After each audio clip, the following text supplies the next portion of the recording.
whatever it is, I've just found it's very good to have a very, very clear and direct focus rather than jumping from task to task to task on different projects.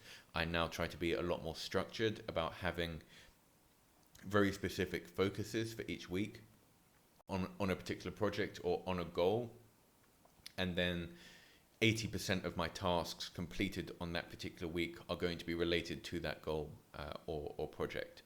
And I've just found it's a great way to see much more rapid progress rather than kind of having multiple projects on the go and only moving forward like a couple of steps on each of them per week because you're so spread out. I've just found it's much better to have like a real focus. And another little thing is like a mindset shift that I really like. So whenever, let's say that you wanted to be, even like a simple example, you wanted a six pack.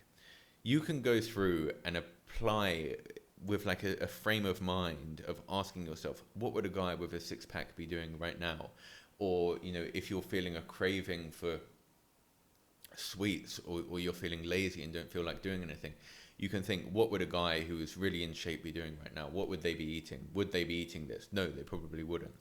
Would they have gone to the gym today? Yes. So I need to go and do that. And I apply that to all kinds of different things in my life. Again, the healthy thing is just a very simple example. But I will often apply this to like, what would a guy worth $100 million be doing right now? How would he find his time well spent? What would he do as an approach to this situation? What type of projects would he be working on? What would he prioritize? So that is like a really, just again, very, very simple one. But you can, I just find that you kind of know all of the answers already. You can kind of imagine, you know, maybe you just want to think, what would a millionaire be doing right now? And the answer is probably working, looking for ways to have his money, earning more money. And so you can just, it's a very easy kind of mind game, I guess, that I will kind of do with myself, just applying, seeing my life through someone else's eyes, thinking what would they do, a person in a position that I want to be in, for example. And that also leads me on to just another kind of very quick point, but it was a good shift for me, is play to win. Don't just play to take part. Don't just kind of show up, you know, play to be like a winner, the person who's in position number one. Don't just kind of show up and do what you need to do. You need to play the game, whether it's business, health, whatever it is that you want to be in position number one.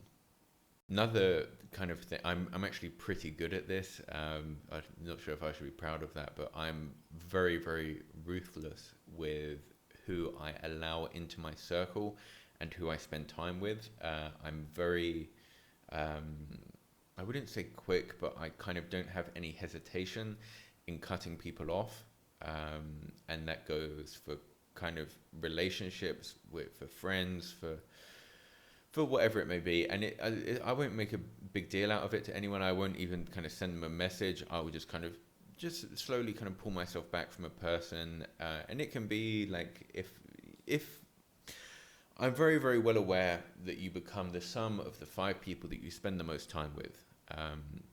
And so I'm very, very conscious of making sure that I spend time around people that I want to be like, preferably that in positions that I aspire to be in. And it is actually one of the difficulties of living in Georgia, to be honest, compared to being somewhere like Dubai, where it's very, very easy to be around kind of high level people, because you're around high level people all the time. It is actually one of the struggles and one of the negatives that I have in Georgia.